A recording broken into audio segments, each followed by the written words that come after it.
Mesdames, bonsoir, bonsoir. J'espère que vous allez bien, que tout se passe pour le mieux pour vous. Alors, un nouveau podcast de l'Académie de l'Abondance. Comme vous le savez, dans ce podcast, eh bien, je reçois des femmes entrepreneurs qui viennent partager avec nous leur parcours entrepreneurial, leur parcours de reconversion professionnelle, les challenges qu'ils ont connus, les difficultés qu'elles ont rencontrées, comment elles en sont sorties justement et comment aujourd'hui elles sont passées du salariat à l'entrepreneuriat. Aujourd'hui, nous allons recevoir ensemble Faharia, qui est donc entrepreneur et coach scolaire. On va donc pour justement nous parler de son parcours qui est très inspirant, très intéressant. Vous allez le découvrir par vous-même. Donc, on attend que Faharia se connecte. Bonsoir Faharia. Bonsoir Amal. Comment ça va? Attends, je tourne la caméra de mon fils.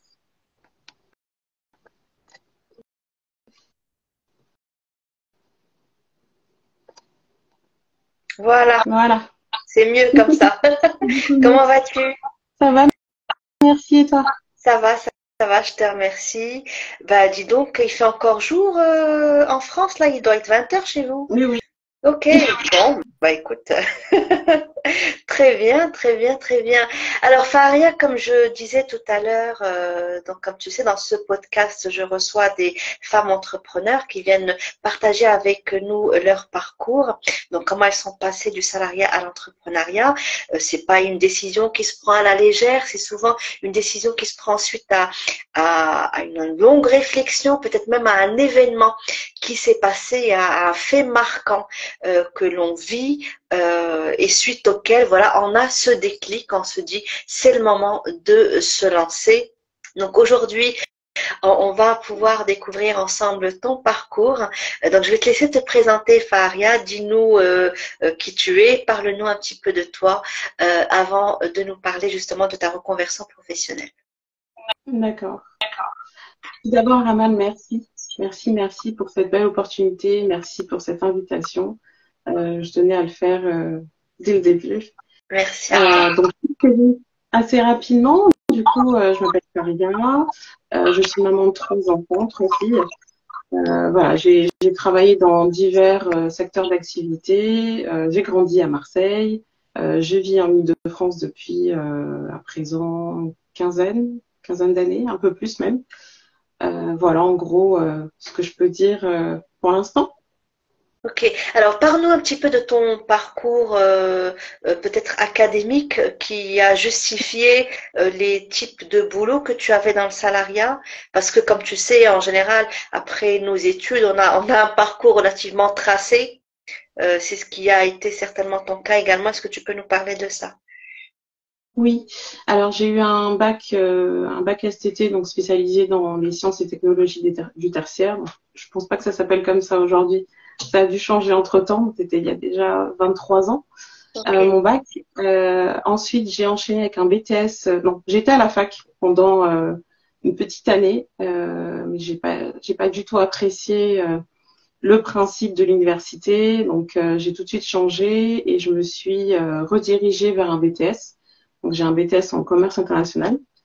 Et j'ai ensuite, qu'est-ce que j'ai fait? Je suis partie vivre en Angleterre pendant 2 ans. Et à mon retour en France, j'ai repris un master. Donc, un master en gestion des Très entreprises. Voilà. bien. Et tu as travaillé dans quel domaine quand tu étais salarié? Donc, j'ai travaillé dans le commerce international. Donc, j'étais assistante export, puis responsable compte client.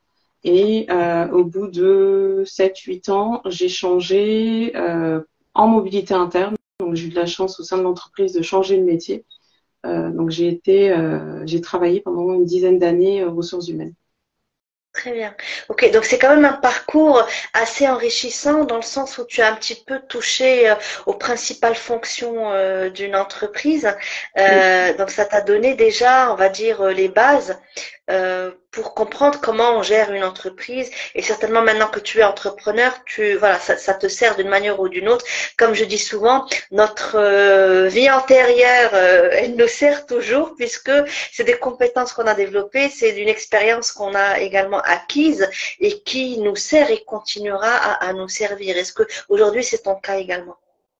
Oui, je pense que quand j'ai choisi ce master à l'époque, voilà, j'avais une vingtaine d'années, j'avais cette idée en tête de créer ma propre entreprise, mais je n'ai jamais eu en fait le courage de le faire.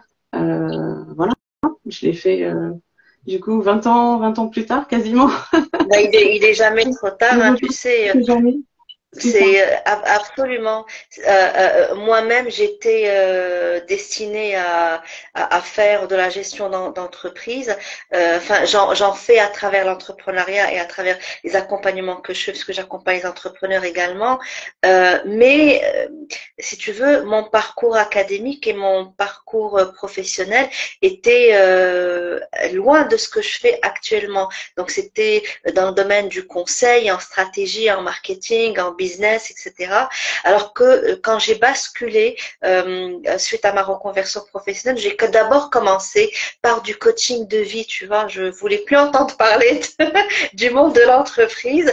On me disait, mais Amel, tu sais, tu peux coacher des salariés, tu peux faire des formations en entreprise. Je leur ai dit, je veux plus entendre parler de ça. Je ne veux plus entendre parler du monde salarial, ni de la culture salariale. Et du coup, bah, il a fallu justement que plusieurs années passent avant que je commence à faire de formations en entreprise, que ce soit en coaching de performance, ou gestion d'équipe, le leadership, l'intelligence émotionnelle. Je me suis reconnectée à ce monde-là, mais si tu veux, à ma manière.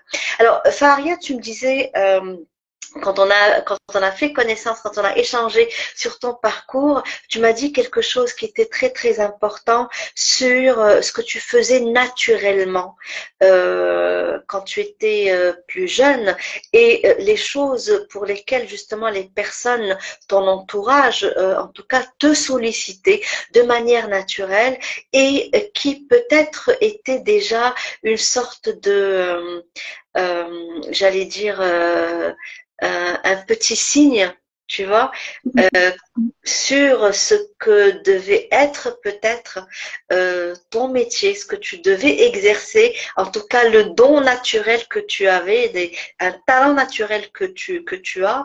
Donc, on te sollicitait déjà à l'époque, tu le faisais, j'imagine, voilà, pour rendre service. Mais à aucun moment tu t'es dit que ça pouvait, que tu pouvais en faire un métier plus tard.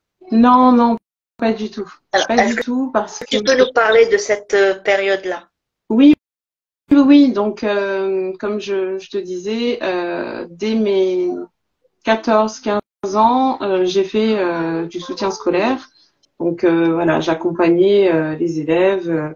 En fait, j'ai toujours baigné dans le soutien scolaire parce que moi-même, j'avais des difficultés en mathématiques. Dès le CE2 ou CM1, ma mère m'avait inscrite. Et voilà, je trouvais ça assez gratifiant de voir des jeunes étudiants qui aidaient d'autres élèves voilà, à faire leurs devoirs. Donc voilà, j'ai baigné dans ce domaine-là. Et puis en fait, dès mes 14, 15 ans, j'ai proposé du soutien scolaire au sein d'une association. J'ai fait ça de manière très bénévole aussi avec mes voisins, mes voisines. Donc j'allais aider les enfants à faire leurs devoirs. Et dans un second temps, donc quand j'étais en première terminale, donc STT, donc j'ai abordé donc l'informatique, tout ce qui était administratif, donc comment rédiger son Word. Donc c'était le début de l'informatique. On avait de gros ordinateurs avec des grosses unités centrales. Donc c'était toujours moi en fait qu'on faisait appel pour pouvoir rédiger les CV, trouver un stage. Donc voilà, finalement, effectivement, comme tu le disais tout à l'heure, je le faisais purement par plaisir. Et je trouvais ça tellement gratifiant quand j'aidais, je sais pas moi, un tonton, une tata, les voisins, les voisines, quand ils revenaient me voir, ah, c'est super Faria, grâce à ton CV, écoute, j'ai réussi à avoir l'emploi, le poste. Donc voilà, c'était très très gratifiant. Mais à cette époque-là, donc avant les années 2000, pour moi, c'était pas un métier en fait d'aider les gens à faire leur CV. Enfin, ça ne m'est jamais, jamais, enfin, voilà, l'accompagnement, enfin, c'était pas dans l'air du temps, pas du tout. Ok, très bien. Alors, qu'est-ce qui s'est passé justement, quel est le un ou deux faits marquants finalement euh, qui t'ont peut-être transformé la Faria de l'époque en la Faria d'aujourd'hui, que ce soit un fait marquant personnel ou professionnel. Euh, Tu sais, qui donne une sorte de déclic. D'abord pour apprendre à se connaître, apprendre à travailler sur soi, apprendre à également à travailler sur son estime de soi, sur sa confiance en soi, sur, tu vois, malgré les challenges qu'on a, les difficultés qu'on a, se dire que c'est possible qu'on réussisse, que c'est possible qu'on atteigne notre objectif. Chacun de nous, chacune de nous a vécu ça dans sa vie. Alors, il y en a qui l'ont vécu très tôt, d'autres bien plus tard. Est-ce que tu as vécu quelque chose qui peut-être a été un déclic pour toi, d'abord sur le plan personnel et ensuite sur le plan professionnel?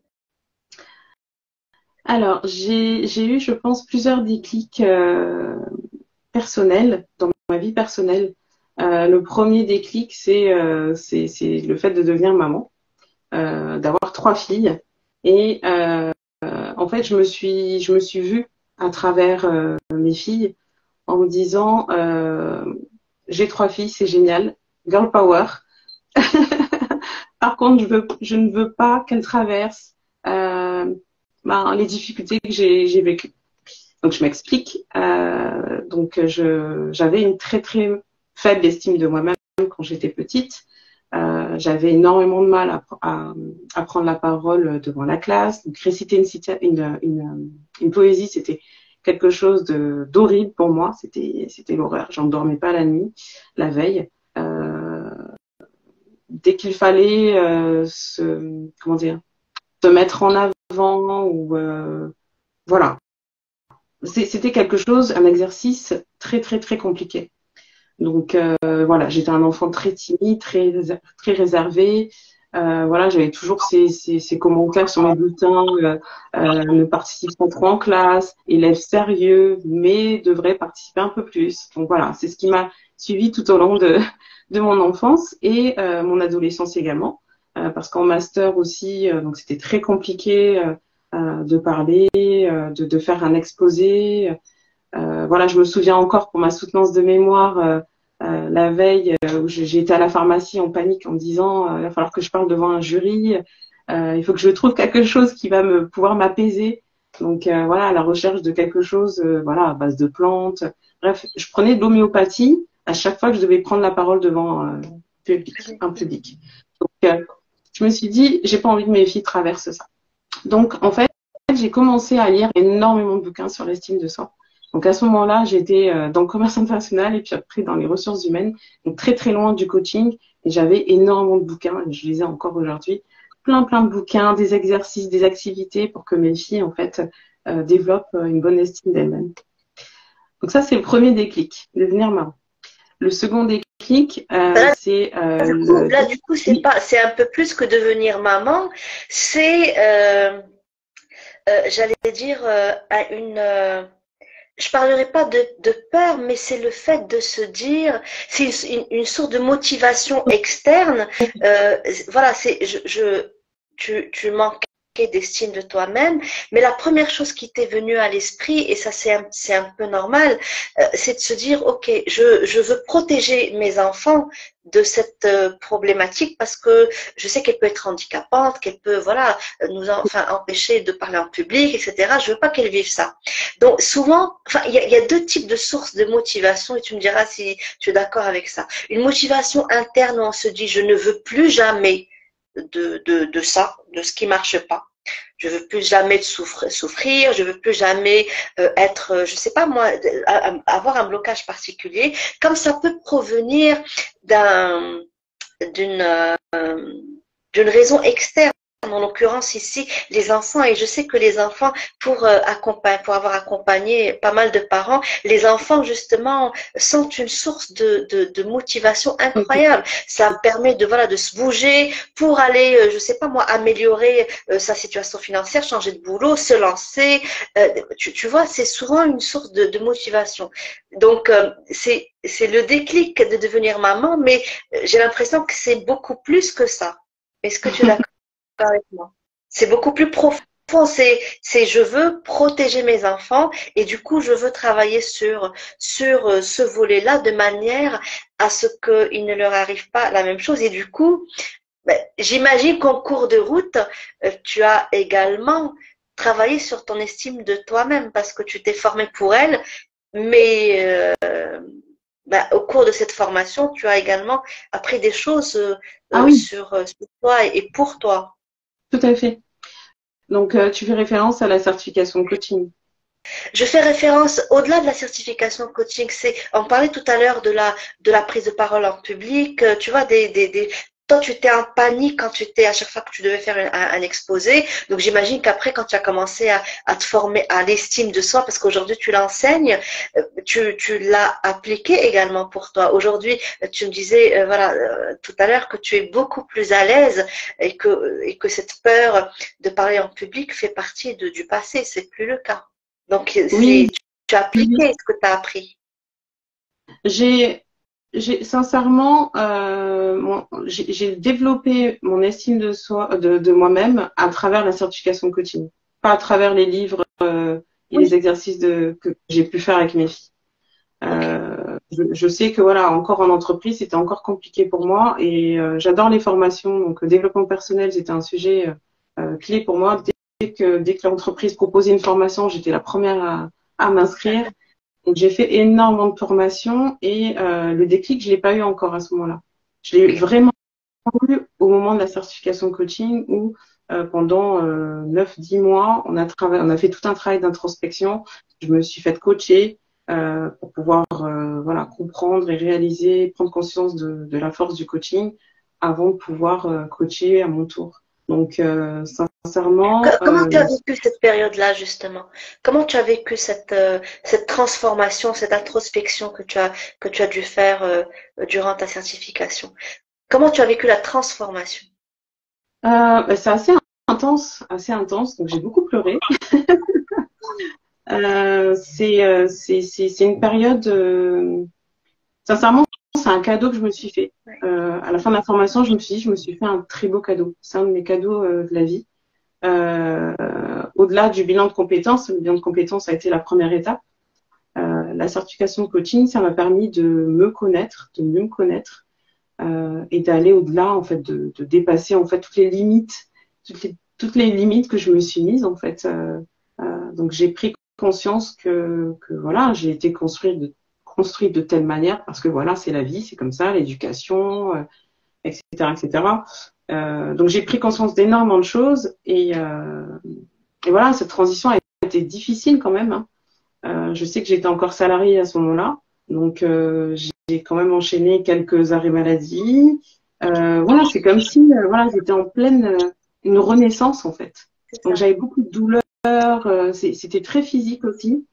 Euh, et voilà, et j'en suis sortie, voilà, une nouvelle version de moi-même, Plus apaisée, épanouie. Hmm. exactement. Mm. Donc, tu as pu découvrir quelles étaient finalement tes forces, quels étaient également les blocages que tu avais. Tout à C'était fait. vraiment transformationnel. Alors, ça, c'était, j'allais dire, le premier déclic. Tu nous disais tout à l'heure que tu en as vécu plusieurs. Donc, ça, le premier, ça a été le fait de devenir maman, le fait de se dire, voilà, il faut que je travaille sur l'estime de soi de mes enfants.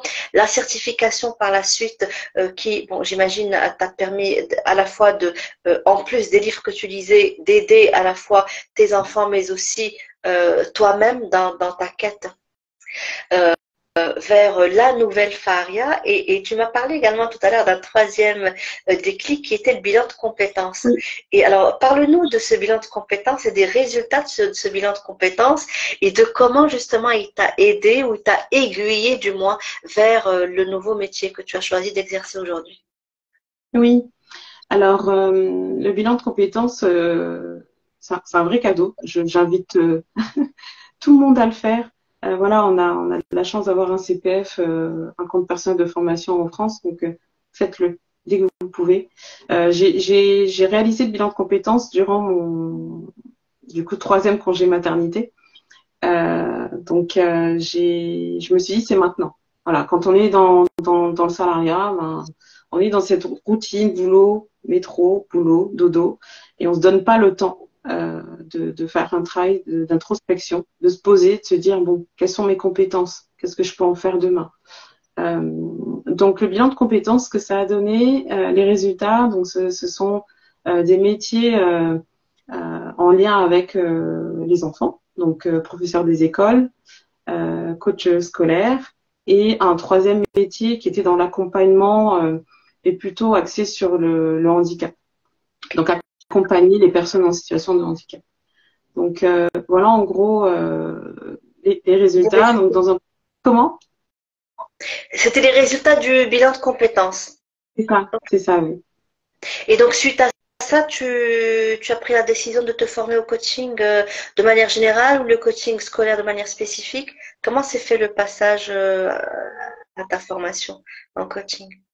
Alors, dès le début, en fait, je savais que je voulais faire du coaching scolaire.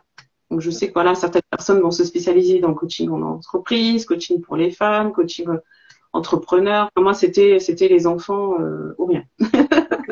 Donc, j'ai validé la certification coaching. Donc, j'ai écrit un mémoire. Donc, le mémoire n'est pas forcément en lien, un petit peu quand même, avec les jeunes, donc les étudiants. Donc, j'ai écrit un mémoire sur le syndrome de l'imposteur. Donc, c'est un syndrome avec lequel j'ai grandi, n'est-ce pas? Donc, il est toujours en moi, mais grâce à ce mémoire, j'ai pu voilà, faire le tri, parce que le syndrome apporte aussi des avantages autant que des inconvénients. Et voilà, aujourd'hui, j'en fais une force. Et le syndrome de l'imposteur, ça touche aussi certains étudiants, par exemple les internes en médecine. Parfois, quand voilà, ils sont au sein de l'hôpital, ils se disent mais mince alors, est-ce que je suis vraiment à ma place? Est-ce que je vais y arriver? Et ils subissent ce syndrome de plein fouet à ce stade de formation vers l'objectif de devenir médecin. Donc j'en parle dans ce mémoire-là. Voilà, c'est grâce à ce mémoire que j'ai pu valider ma certification. Et tout de suite après, j'ai enchaîné avec la spécialisation en coaching scolaire. Donc voilà, donc j'accompagne les enfants à travers des ateliers collectifs à partir de 6 ans et de manière individuelle à partir de 12 ans. Voilà. Et j'ai aussi une spécialisation en bilan de compétences. Un bilan de compétences que j'utilise à travers le coaching d'orientation pour les plus jeunes. Voilà. Okay. D'accord. Quand on a échangé avant pour préparer justement cette intervention, tu m'avais dit que tu étais passé par plusieurs postes de responsabilité, plusieurs métiers, que ce soit en mobilité interne ou autre, mais que à chaque fois tu te sentais pas à ta place. Donc, est-ce que c'était déjà un appel à l'entrepreneuriat ou est-ce que c'était quoi? Comment tu peux décrire ça et qu'est-ce qui a fait que finalement tu as sauté le pas? Oui, je pense qu'il y a un lien avec l'entrepreneuriat et le fait de, comment dire, de ne pas être assez, d'avoir pris conscience qu'on n'est pas forcément bien accompagné dans son choix d'orientation. Le choix d'orientation, moi je l'ai fait un peu comme ça, en se disant, bon, j'aime les langues, donc je parle plusieurs langues, j'ai de très bonnes notes en langue et j'aime voyager. Bon, on va faire du commerce international. Sauf que j'étais une très mauvaise vendeuse, un peu trop empathique, on me l'a reproché à plusieurs reprises. Donc Faria, tu es trop dans l'empathie, le client, il faut vendre, donc il faut mentir, sauf que moi je ne sais pas mentir. Les fournisseurs, il faut négocier, sauf que moi je ne sais pas négocier, je vais toujours vers voilà, j'essaie de trouver. Enfin, je veux que tout le monde soit content et en fait, ça fonctionne pas forcément quand on est dans la vente ou dans la négociation. Donc voilà, c'est un mauvais choix d'orientation parce que ça ne collait pas avec mes valeurs, ma personnalité. Et ensuite, voilà, grâce à la mobilité interne, j'ai atterri dans les ressources humaines parce que je me suis dit, il y a un mot humain dans ressources humaines, donc c'est peut-être là ma place. On m'a dit que j'avais trop d'empathie. Et ben, rebelote, en ressources humaines, on m'a dit que j'étais beaucoup trop empathique. Je passais beaucoup trop de temps à écouter les salariés et qu'en fait, on n'avait pas le temps de les écouter. Il fallait passer à l'action. Donc, en gros, effectivement, je me suis dit, bon, à travers chaque expérience, je me suis dit, mais Faria, Qu'est-ce que c'était tu pas à fous ta place tous les là? 2, 3 ans. Qu'est-ce que tu Voilà, au fous bout de là?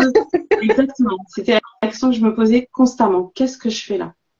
Et, euh, et puis après, il y avait ce plafond de verre, enfin, qui est assez compliqué parce que on n'est pas, on n'est pas assez. Enfin, moi, j'ai ce fort besoin de formation et de découvrir de nouvelles choses. Donc, je m'ennuie très rapidement.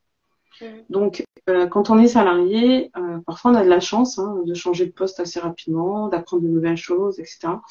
Euh, pour moi, le salariat nous enferme en fait dans une bulle, dans un poste. Et peut-être que, voilà, je parle pour moi-même, peut-être que d'autres personnes vivent le salariat différemment, je tiens à le préciser. Et moi, j'ai l'impression que ça me renfermait dans une bulle et que je pouvais pas, voilà, apprendre de nouvelles Exprimer choses. ton potentiel. Exactement. J'ai l'impression que j'étais enfermée dans un truc et je pouvais pas m'en sortir. Et pourtant, voilà, j'avais plein d'idées. En fait, voilà, les idées, pour qu'elles arrivent au N plus, ben, il fallait des mois et des mois. Et voilà, j'étais beaucoup trop frustrée, beaucoup de frustration. Donc voilà, il fallait que je bouge. Donc le bilan de compétences, je l'ai fait et j'ai réussi donc à mûrir le projet 4 ans plus tard. Donc j'ai démissionné 4 ans après le bilan de compétences. Donc 1 an après la certification de coaching. Donc voilà, Ok. c'est un projet bien. Tu l'as Je ne suis pas partie. préparé. Tu l'as Voilà, préparé. Ok. tout à fait. Ok, bah écoute, c'est la meilleure décision, une décision sage. C'est d'abord on fait un bilan de compétences, on voit ce qu'on a envie de faire, on voit quel métier on a envie d'exercer, on a envie de l'exercer, et puis s'ensuit évidemment et de manière naturelle la formation à ce nouveau métier.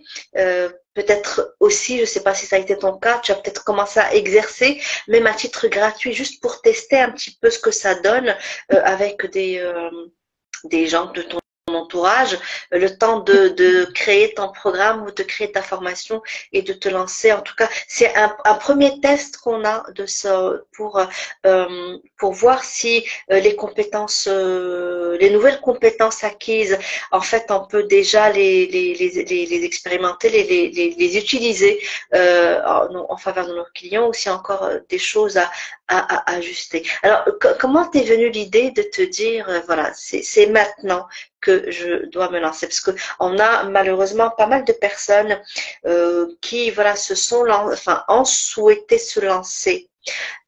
Qui se sont formés, notamment dans le domaine du coaching, mais qui ont toujours peur de se lancer. Il y en a pas mal aussi qui sont coachs aujourd'hui, mais qui sont encore salariés. Donc, qu'est-ce qui a fait que justement tu as pris ton courage à deux mains et que tu t'es dit voilà, c'est maintenant, je me lance? Est-ce que tu as également préparé ça? Est-ce que tu as négocié ton départ?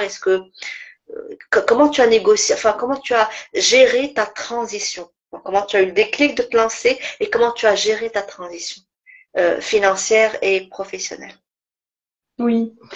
Alors, comme je te disais il y a quelques secondes, j'étais beaucoup trop frustrée pour rester plus longtemps salariée dans l'entreprise. Donc, il fallait que je prenne mon courage à deux mains et que je me lance.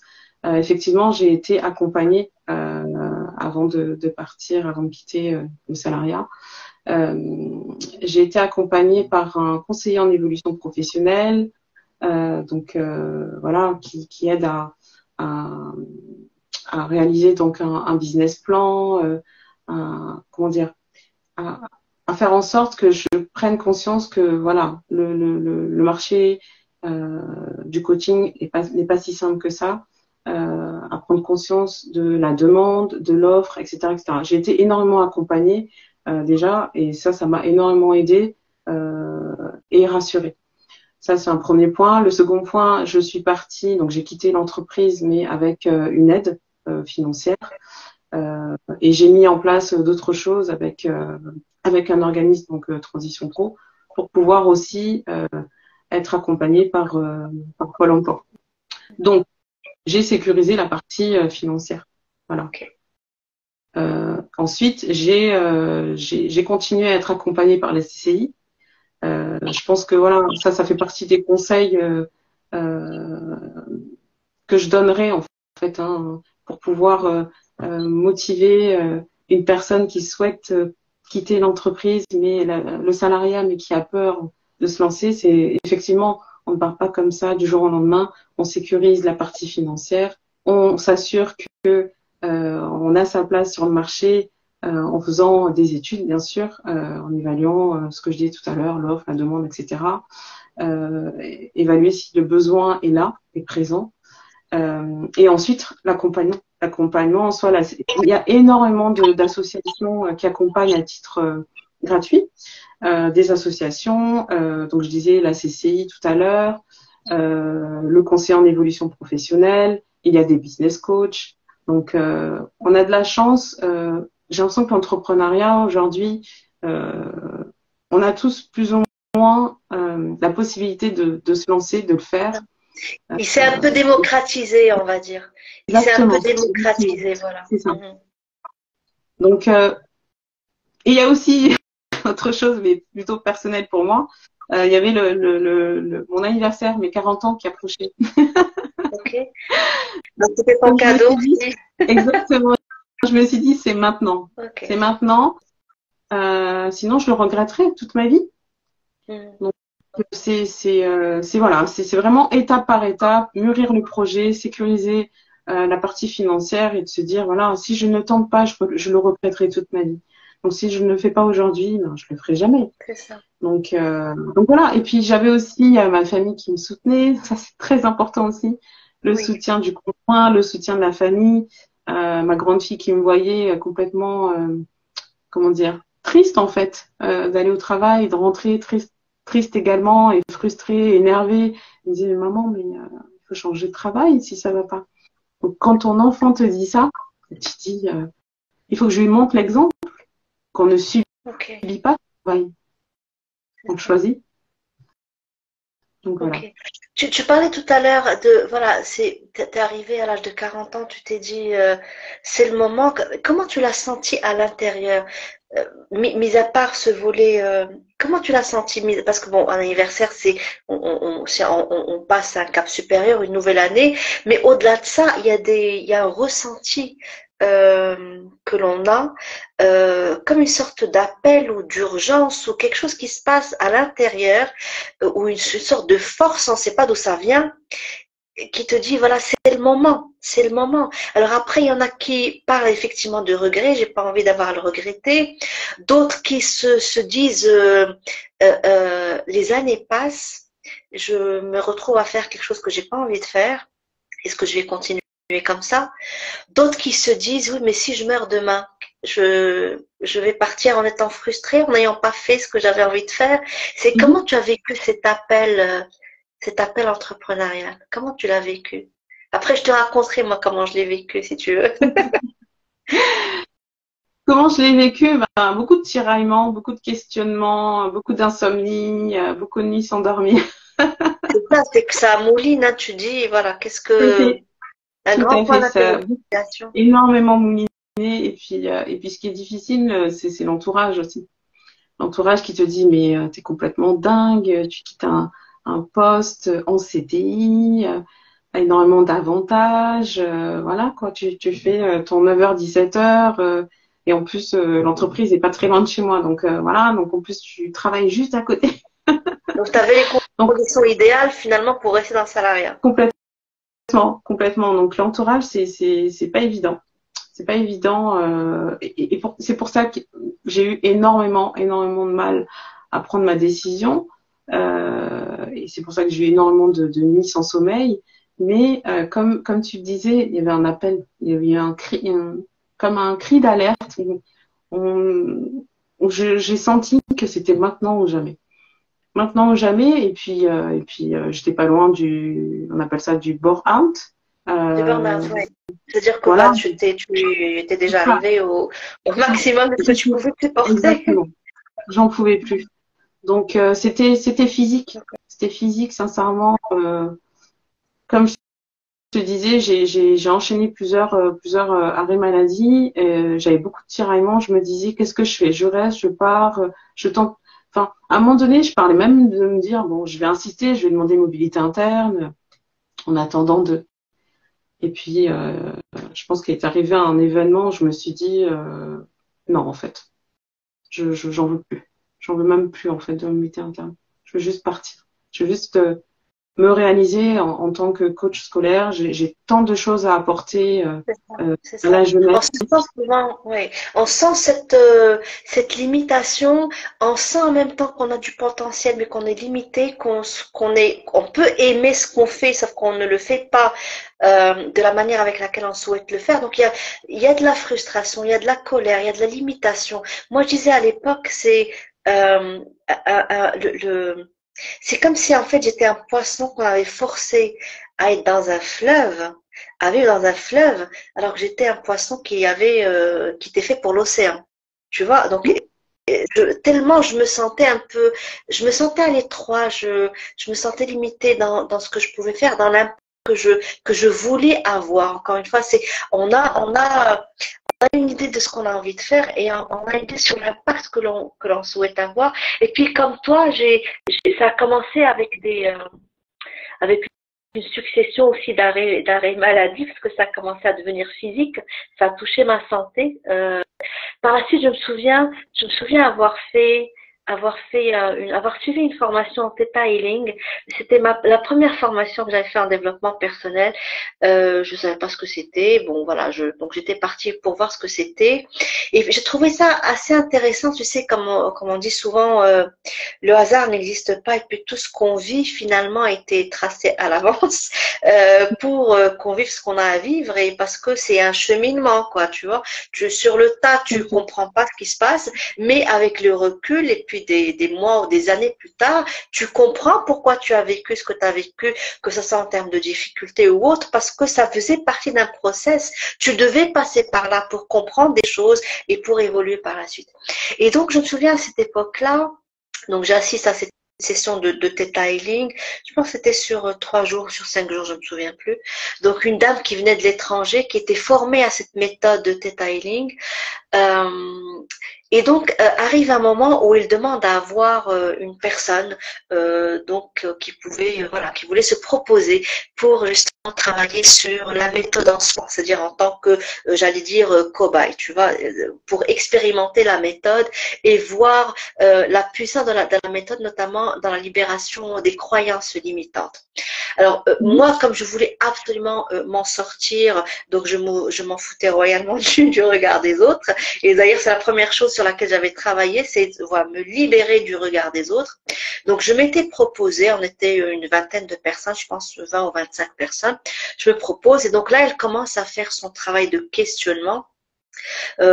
C'était un travail de questionnement en me mettant j'allais dire, un état, comment on appelle ça, un état de quasi hypnotique, hein, d'accord? Et donc là, ce qui remonte à la surface comme objectif prioritaire pour moi, c'était de me lancer à mon compte. C'est sorti, je dis voilà, j'ai tout fait. Et en fait, dans j'ai tout fait, il y avait le mot étouffer. On étouffe, tu vois, c'était. Et donc là, elle commence à travailler sur les croyances, à faire remonter mes croyances limitantes, mes peurs, etc. Et donc, ok, elle me dit, ok, tu veux lancer ton entreprise, pourquoi tu n'y arrives pas, pourquoi ceci, cela, pourquoi c'est important pour toi, enfin, c'était toute une série de questionnements. Et là, là où c'est arrivé vraiment au truc le plus profond, et c'est là où on parle d'appel ou d'urgence, je lui dis, écoute, si je le fais pas, je vais être punie par Dieu.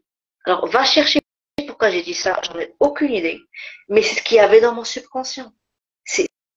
Si je fais pas ça, je vais être punie par le bon Dieu. Comme je suis une personne très croyante et pratiquante, pour moi, c'était vraiment le déclic. Tu vois, c'était la pire chose qui puisse m'arriver. Et c'est à partir de là que j'ai commencé justement à faire ce travail sur mes croyances. Donc, si tu veux, le pourquoi, le vrai pourquoi, il était là. Mm. Quelques années plus tard, je pars en voyage à Bali. J'ai fait un voyage spirituel, donc je rencontre pas mal de guérisseurs, etc. Et là, je discute à l'époque donc avec un guérisseur en question, qui est d'ailleurs assez, j'allais dire, euh, avait une approche assez particulière de la vie, de la philosophie de vie. Je parle du besoin que j'ai de me reconvertir. Et puis là, il me dit, et que c'est pressant. Il me dit, est-ce que tu sens que c'est pressant? Je dis oui. Je sais pas pourquoi. Alors bon, je crois pas trop à la réincarnation, mais il me dit parce que c'est ta dernière réincarnation. On est à la 7e, c'est ta dernière réincarnation. Moi, je crois pas à ça, mais ce que j'ai retenu, c'est que c'était l'urgence également, tu vois. Donc, retour au Maroc, où là, je me dis, écoute, Emma, tu as eu cet appel de l'intérieur qui est remonté suite à ta formation. Tu vas à l'autre bout du monde. Voilà ce que te dit le gars.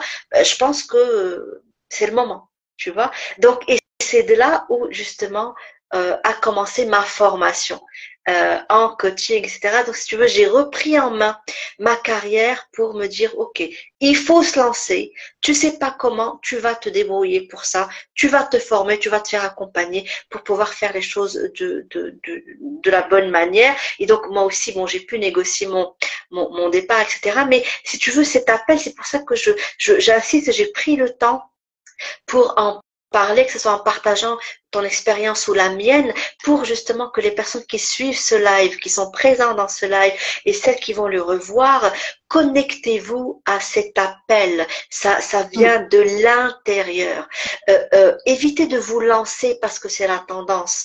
Évitez de vous lancer parce que votre ego vous le dit. Mais il faut que ce soit vraiment aligné avec ce que vous souhaitez faire. Et j'en discutais ce week-end avec une personne de mon entourage et me dit, Amel, avec le recul, est-ce que tu penses avoir fait le bon choix?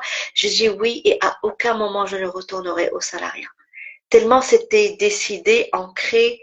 Voilà. Donc, mesdames et messieurs également, parce que je vois qu'il y a aussi des messieurs qui nous suivent, connectez-vous à cet appel intérieur parce que c'est votre véritable pourquoi. Et donc, je te redonne la parole, Faria, pour continuer à nous parler justement d'un autre déclic pour le coup qui t'a permis de passer très très rapidement à l'action. Je vais te laisser nous en parler. Alors, dernier déclic personnel, du coup, c'est concernant ma deuxième, ma cadette. Voilà, on l'a diagnostiquée il y a quelques années, étant en situation de handicap. Donc, je déteste ce mot-là. Malheureusement, c'est le seul mot qui a été trouvé pour qualifier. Donc, c'est trouble 10. Donc, quand quand on nous l'a appris, j'étais complètement effondrée. Donc là maintenant, voilà, on l'a accepté et en fait, voilà, elle est accompagnée par des professionnels, par moi-même. Donc c'est vrai que on va dire que ça m'a énormément boosté vers le coaching scolaire parce que en général, quand on a des enfants, des ados, des adultes ayant des troubles 10 ou TDA, TDAH, troubles de l'attention, etc. En général, ils ont souvent une estime d'eux-mêmes assez faible. Et du coup, ça m'a encore plus, comment dire, la lumière c'est dans le tunnel, elle s'est encore plus illuminée en me disant, mais Faria, en fait, ta fille a besoin de toi et d'autres personnes, d'autres enfants, d'autres adolescents ont besoin de toi. Donc voilà, ça fait partie des bouquins et des formations qui sont dans ma to-do list. Donc me former pour pouvoir mieux accompagner. Donc je le fais déjà hein, parce que malheureusement j'ai beaucoup de parents qui me contactent pour des enfants qui ont des troubles. Donc je les accompagne déjà, mais ça fait partie des formations que je dois faire dans les mois à venir pour mieux accompagner les personnes qui ont des troubles 10, et troubles de l'attention. Voilà. Donc, je suis concernée en tant que maman et je vois au-delà de ma fille. Je pense à d'autres personnes, d'autres enfants, d'autres adolescents qui ont besoin d'être accompagnés parce que malheureusement, l'éducation nationale ne s'adapte pas assez, à ces personnes extraordinaires. Moi, je les appelle les personnes extraordinaires, pas des personnes en situation de handicap. Oui, tout à fait. Et en même temps, comme tu disais, ce qui t'a encore plus motivé, c'est de dire que malgré cette difficulté ou ce challenge que tu dois surmonter, que ta fille doit également surmonter, c'est pour elle, elle est extraordinaire en soi et tu souhaites te montrer que avec ça, avec cet handicap, euh, elle peut y arriver et tu veux en faire même une référence, comme quoi, malgré ça, on peut quand même avoir une vie normale et réussir. Et comme je te disais, enfin, quand on a échangé pour préparer cette interview, je t'avais parlé de Napoleon Hill. Napoleon Hill qui a donc, qui a écrit Réfléchissez et devenu riche. C'est un journaliste qui a été mandaté par Dale Carnegie pour aller justement interviewer les 50 personnes les plus riches, les plus puissantes des États-Unis à l'époque pour justement comprendre comment ils ont réussi et pour justement sortir avec une liste de caractéristiques à avoir, à développer pour réussir. Alors, Napoleon Hill avait un enfant qui avait également un handicap. Je me souviens pas de quoi il s'agissait. Alors, est-ce que c'était un trouble de la vue ou autre? Mais comme je t'avais dit, en fait, il s'était tellement répété que son fils était normal. Il a tellement fait répéter à son fils qu'il était normal que finalement, ça a fait sauter la maladie et que par la suite, eh bien, son fils est devenu normal. Tout ça pour montrer justement la puissance de la volonté, la puissance également de la pensée, puisque tout ce que l'on pense, on le manifeste d'une manière ou d'une autre, et tout ce que l'on croit, on le devient. Donc, c'est ce que j'imagine, c'est ce que tu tentes de faire aujourd'hui en travaillant sur l'estime de soi, de soi, des enfants et par la même occasion pour accompagner ta fille, c'est justement de dire que qu'on s'aime et qu'on s'accepte et qu'on doit s'accepter tel qu'on est. Est-ce que tu peux nous parler justement de la manière avec laquelle tu fais cet accompagnement et de la définition que tu donnes à l'estime de soi et à la confiance en soi et comment justement elle peut aider les personnes de manière générale, hein. Tu sais, il y a même des personnes qui sont ni malades ni rien du tout et qui souffrent d'une estime de soi très faible. Est-ce que tu peux nous en parler? Oui, alors l'estime de soi, avec des mots très simples que je dis aux enfants, donc c'est la valeur que je me donne. Qu'est-ce que je vaux? Et la confiance en soi, c'est je suis capable de ou je ne suis pas capable. Et en fait, ce que je propose, c'est des ateliers donc collectifs à partir de 6 ans où on va travailler 3 notions. Donc le jeu de la confiance en soi. Donc en fait, c'est un jeu de loi que je propose avec différentes cases où quand ils lancent le dé, ils doivent se déplacer. Et par exemple, ils tombent sur la case je prends la posture de la confiance en soi. Et là, je leur apprends que la position, la confiance en soi, c'est la position du super-héros. On a la tête bien haute, les pieds bien ancrés dans le sol. Et, voilà. Et les mains, oui. Voilà, donc ça, c'est un exemple, une autre case où, voilà, présente-toi en 1 minute, parle-nous de tes qualités, de tes passions. Donc, l'objectif, c'est qu'ils se mettent en avant et qu'ils prennent conscience, en fait, qu'ils ont tous des qualités, des talents et qu'ils sont capables de faire des choses. Parfois, je leur demande de nous raconter une action qu'il a réussi à faire et dont il en est fier. Voilà, des choses qui paraissent simples, mais on leur pose pas la question en fait aux enfants et pourtant ça permet en fait de développer leur estime.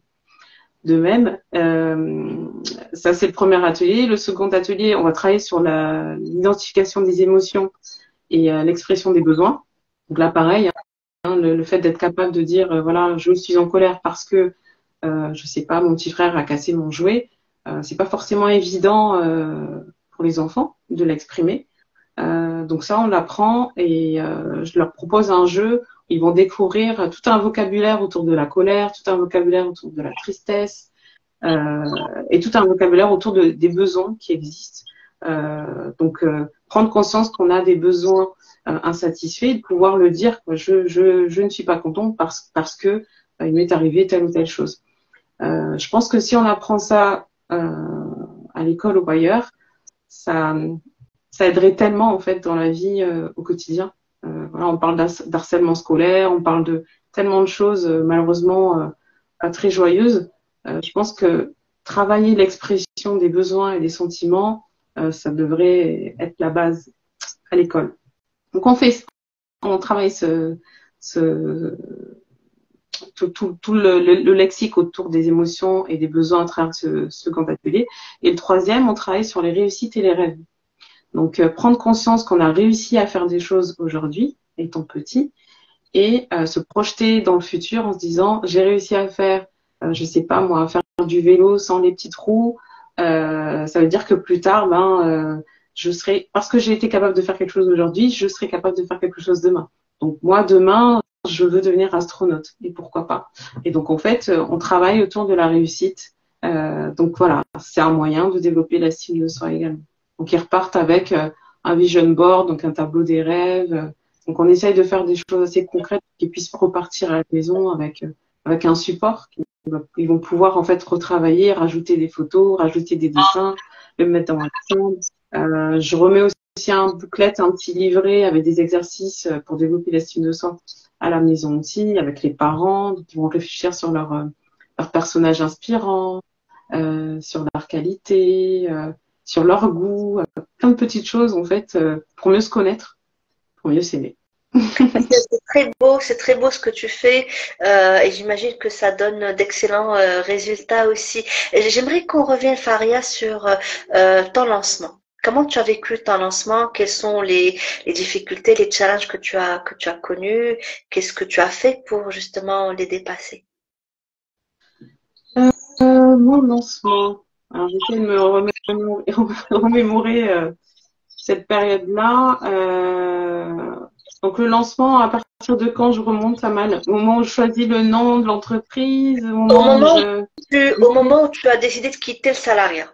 Donc le lendemain où tu as décidé de quitter le salariat, quelle est la première action que tu as faite? Création de ton entreprise, qu'est-ce que tu as fait? Quelle est la première action? Comment tu as vécu ton lancement? J'ai pris 2 mois de vacances à mal, juste après. Okay.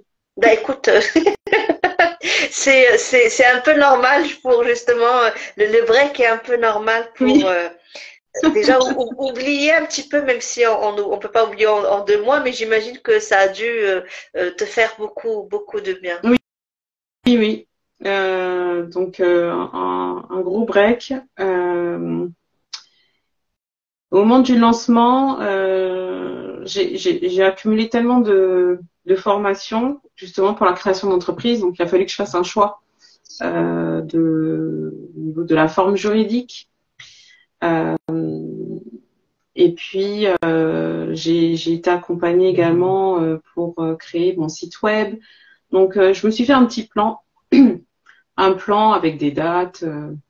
Donc au début j'étais très très studieuse. Après c'est parti un peu dans tous les sens parce que effectivement quand on démarre on ne sait pas trop par quoi, enfin quelles sont les étapes à suivre. Donc voilà, j'ai un peu comment dire démarré comme j'ai pu, mais sincèrement j'ai tellement été bien accompagnée en amont que voilà, j'ai pu créer mon entreprise, choisir la forme juridique et puis après informer la création de mon entreprise, de mes offres et services à travers les réseaux sociaux, beaucoup de bouche à oreille. Donc voilà, je connais énormément de professionnels du coup grâce à ma fille qui est accompagnée par voilà, ergothérapeute, orthophoniste, etc.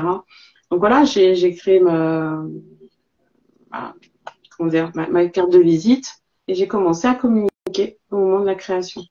Et c'est vrai que j'avais déjà des contacts parce que j'ai coaché à titre gratuit, donc bénévole, voilà, pendant 2 ans avant, quand j'étais salariés.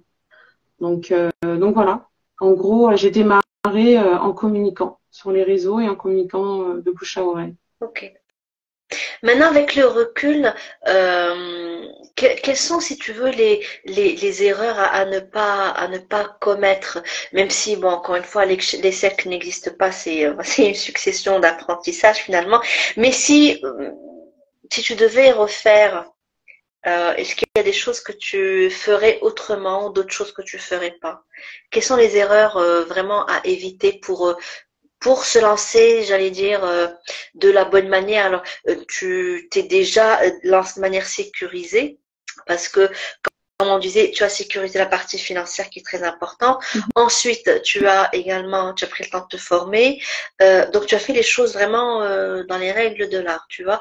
Tu t'es fait accompagner également, donc que ce soit sur le plan business, j'imagine, et autres. Donc, voilà, tu as pris le temps de faire les choses correctement.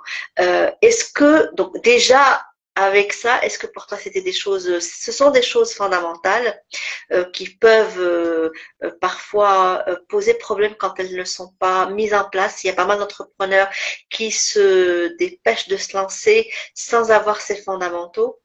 Parle-nous des erreurs qui, selon toi, peuvent être évitées pour réussir son lancement. Alors, je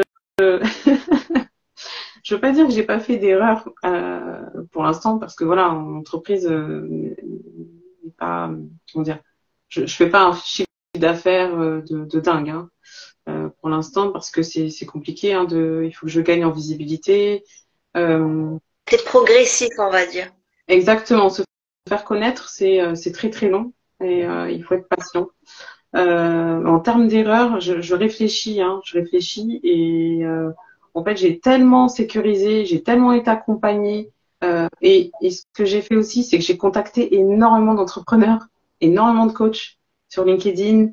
J'ai posé énormément de questions et ils m'ont raconté leurs erreurs. Donc comment dire, j'ai évité du coup grâce à eux de commettre les mêmes erreurs. Par exemple, je ne sais pas quel exemple vous m'avez donné, c'est voilà, payer une personne pour apparaître sur une liste de thérapeutes pour avoir une visibilité dans les entreprises. Voilà, ben ça je l'ai pas fait. Payer 1000, 2000, 3000 euros pour avoir un site web, je ne l'ai pas fait. Voilà, en fait, je réfléchis depuis tout à l'heure et sincèrement, pour l'instant, je me remets très vite en question et je pose beaucoup de questions. Donc, je suis déjà dans les questions, dans les conseils, pardon. Mais n'hésitez pas, sincèrement, à contacter vos soi-disant concurrents. J'ai appelé tellement de coachs scolaires, des coachs en entreprise, des coachs business, des entrepreneurs avec une activité complètement contraire, enfin pas du tout en rapport avec le coaching. Ils ont tous été très gentils et très bienveillants. C'est hallucinant, sincèrement. La première fois que je l'ai fait, voilà, j'hésitais un peu, je me suis dit, oh là là, j'ai peur de la réaction. Et en fait, ça peut être même une coach scolaire qui va être dans la ville à côté de la mienne, qui va me donner des conseils. Donc sincèrement, aujourd'hui, à chaque fois que je tente, que je fais, je sais pas moi, une proposition de prestation et je vois que ça ne fonctionne pas, bah tout de suite en fait, je me dis bon bah celle-là, ça passe pas, il n'y a pas de demande, il n'y a pas de besoin, bah, hop, je la raye et je passe à autre chose. Donc voilà, je suis déjà dans les conseils. Faut pas hésiter en fait à se remettre en question rapidement, ne pas rester dans ce sentiment d'échec en se disant bon ben ce que j'ai proposé c'est nul, personne, parce que moi ça me fait penser à un atelier que j'avais lancé l'année dernière. Donc j'ai lancé un atelier sur l'orientation pour les jeunes de je sais plus quel âge, on va dire à partir de la 4e jusqu'au bac, et j'ai eu 0 inscription, 0. Donc je me suis dit waouh, ok, c'était le début. Donc, je me suis dit bon, qu'est-ce que j'ai raté, qu'est-ce que j'ai fait? qu'est-ce que je n'ai pas fait, qu'est-ce que j'ai fait. Alors, du coup, j'ai réfléchi, j'ai posé des questions aux différents parents en leur disant, voilà, j'avais publié et affiché un flyer en disant, voilà, je fais un atelier. Ils m'ont tous fait un retour en disant, mais écoute, en fait, ton flyer, il y avait trop d'infos. Ou alors, ben, en fait, on n'a pas vu ce que tu faisais réellement, on n'a pas compris. Et puis aujourd'hui, on a une clientèle, on a des clients qui sont très exigeants. Ils vont aller voir sur ta page Google Business, ils vont aller voir sur ton compte Instagram, ils veulent connaître la personne, ils veulent savoir qui tu es, ils veulent te laisser faire tes preuves avant d'inscrire leurs enfants. Et je comprends parfaitement. Aujourd'hui, quand on veut acheter un aspirateur, on va sur Amazon et on reste des heures à regarder les avis. Alors qu'avant, Exactement. ils allaient acheter un aspirateur dans le carrefour d'à côté ou au champ et ils prennent l'aspirateur et ils partent avec. Et pas d'avis, de commentaires, pas de recherche. Aujourd'hui, moi, effectivement, quand je vais acheter un produit ou un service, avant de passer à l'achat, je vais réfléchir, je vais comparer. Voilà, on fait face à une clientèle qui est très exigeante aujourd'hui. Donc, Comment effectivement, tu gères justement les objections de ta clientèle? Enfin, de tes prospects, parce que quand on est client, on a acheté. Donc, comment tu gères les objections? euh, alors, l'objection, c'est trop cher, par exemple. Mhm. Oui, Bah, je vais justifier. Effectivement, on fait beaucoup le rapport avec le soutien scolaire, du coup, le coaching. Et on va comparer le coaching au soutien scolaire. Donc, j'explique que la démarche est différente, elle est complémentaire, différente. Euh, j'explique les bénéfices du coaching. Donc, en fait, je fais un versus. Donc, le soutien scolaire, voilà les bénéfices. Le coaching, voilà les bénéfices. Et puis, je rappelle aussi mes frais, les frais de la certification, le temps, l'énergie, l'investissement. La certification m'a coûté très, très, très, très cher. Je paye une supervision. Enfin, j'explique en fait les coûts, la charge en fait que j'ai et l'investissement et l'énergie et les bénéfices. Parce que voilà, j'explique que finalement, si l'enfant ne sait pas réviser efficacement, bah, le soutien scolaire, il sert à rien. Il servira à rien. Si l'enfant n'a pas de motivation, bah, le soutien scolaire ne servira non plus. Donc, le soutien scolaire, ça apporte l'aide aux devoirs, l'explication des exercices, etc. Peut-être que avec un peu de chance, ben, ça va débloquer certaines difficultés sur un exercice, mais ça n'apportera pas la motivation, le développer l'estime de soi, enfin, etc., etc. c'est Donc ça. C'est-à-dire j'explique. que oui, c'est-à-dire que le coaching a plutôt une valeur transformationnelle. On agit sur une transformation interne, comme tu dis, l'estime de soi, la confiance en soi, comment réaliser un objectif, le tableau de bord, ou en tout cas le vision board également que tu leur proposes. Donc il y a un accompagnement dans la connaissance de soi, dans la transformation personnelle, que le soutien scolaire n'apporte pas. Un soutien scolaire, c'est voilà, on t'apprend à faire des exercices. Euh, et d'une certaine manière à apprendre une méthode également pédagogique, etc. Mais c'est pas le coaching. Donc j'imagine que tu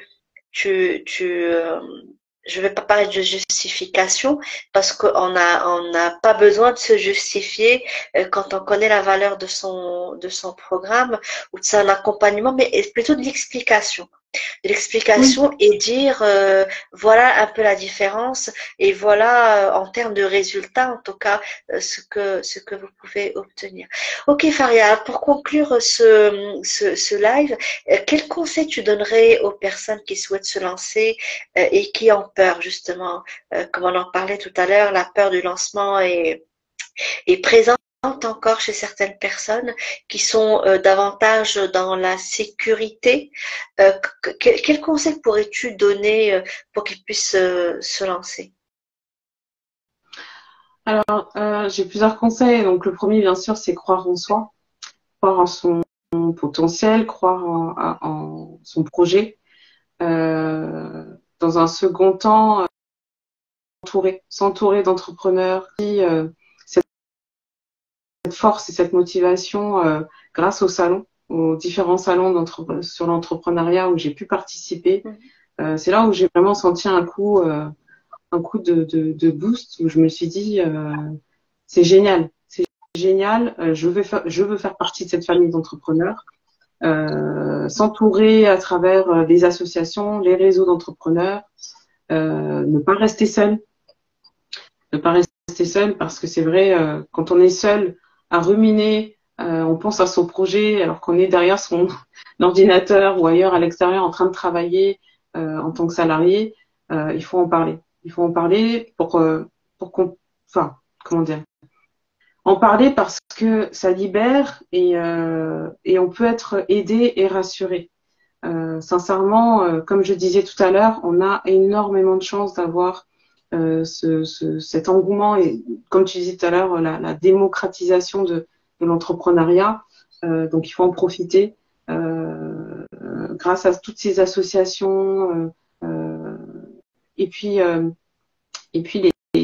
toutes ces choses qui sont mises en place à travers les réseaux sociaux. On peut faire des visios à travers le monde avec différents entrepreneurs. Enfin, voilà, je pense qu'il faut s'inspirer des autres entrepreneurs pour, euh, pour gagner en motivation et de se dire, bon, ben, ils ont réussi, pourquoi pas moi? Je tente. Effectivement, il faut voilà, avoir un projet qui est pensé, réfléchi. Bien sûr, faut pas partir du jour au lendemain sans la partie sécurité financière. Ça, c'est pour moi, c'est c'est la première chose à mettre en place. Donc voilà ce que je dirais. Si j'ai face à moi un entrepreneur qui hésite encore, voilà ce que je lui dirais. Ok, alors justement, on a eu une question, là ça défile, une question, comment, et ça rentre dans les conseils justement de comment on peut conseiller les gens à se lancer. Là, dans notre cas, on parle de la reconversion professionnelle, donc la personne travaille déjà, elle est déjà salariée, mais dans le cas des jeunes diplômés, est-ce que tu pourrais qu'est-ce que tu pourrais leur dire justement un jeune diplômé ou une jeune diplômée qui souhaite se lancer directement dans l'entrepreneuriat sans passer par le salariat, toi qui est certifié bilan de compétences, qui est également coach scolaire. Bon, j'imagine que voilà, il y a une pédagogie également qui peut s'appliquer pour un jeune diplômé. Qu'est-ce que tu pourrais dire? Oui, et j'en suis ravie. J'en suis ravie parce que la jeunesse, c'est C'est l'avenir. Ouais. un mindset, un état d'esprit entrepreneurial qui est très, très fort, très intense. Dernièrement, j'ai participé en tant que parent qui devait présenter son métier dans le collège de ma fille. Et donc, plusieurs enfants collégiens posaient des questions sur les différents métiers pour réfléchir à leur orientation. Et dans chaque groupe de 8 collégiens, j'en avais à peu près entre 3 ou 4 qui souhaitaient être entrepreneurs. Donc, qui étaient déjà en train de vendre des choses sur voilà, des plateformes de vente. Donc, c'est incroyable, cette génération. Et comment dire, voilà, elle est incroyable par rapport à la nôtre Ouais. où voilà, on sort de l'école tout de suite, on postule, on va dans une entreprise. Non, ils ont déjà cet esprit-là. Donc, ils sont en troisième, ils ont 14-15 ans. Oui. Donc, effectivement, on peut sortir d'une école de commerce, on peut sortir d'un BTS, d'un DUT et créer son entreprise. Et pareil, je dirais que il faut pas hésiter parce que on a aussi énormément d'organismes, dont la Chambre de commerce, la CCI, qui accompagne les jeunes entrepreneurs. Donc, des associations également. Et il y a énormément de journées sur l'entrepreneuriat qui sont mises en place dans différentes villes, notamment en France en tout cas. Mais sincèrement, il faut pas attendre. Si on a déjà une idée, si le besoin a été identifié, On, il faut on y y aller. va. Ok. Oui, Très bien. Mais écoute, merci beaucoup Faria. J'espère que tu as pris autant de plaisir que j'ai pris dans cet échange avec toi. Merci beaucoup d'avoir partagé avec nous ton beau parcours. Merci également pour les conseils que tu as bien voulu partager avec l'audience. Merci pour son histoire inspirante aussi. Euh, Et donc, merci pour toutes les personnes qui ont assisté à ce live. J'espère que l'histoire de Faria vous a parlé. J'espère que toutes les pépites qu'on a partagées avec vous ce soir vous en donnent envie justement de vous lancer à votre compte. Quels que soient les challenges que vous vivez, il y a toujours une solution à tout. Et encore une fois, faites confiance à cet appel si vous le ressentez, si ça vient de l'intérieur. Faites-vous confiance, faites confiance à cet appel-là et conscientisez-le tout en mettant en place les bonnes actions pour pouvoir réaliser le rêve que vous avez, le rêve d'entreprendre, de créer votre entreprise. Faites les choses de manière, on va dire, pragmatique, tout en faisant confiance à cet appel et à votre intuition. Alors, je ne sais pas si tu as un mot de fin, Faria, avant de clore ce live. Eh bien, je vais partager une de mes citations préférées de Nelson Mandela. Oui. Donc, qui disait, soit je gagne, soit j'apprends. Il n'y a pas de... Merci beaucoup, Faria. Merci, merci beaucoup et à très très bientôt. Au revoir. Merci, à bientôt. Bye.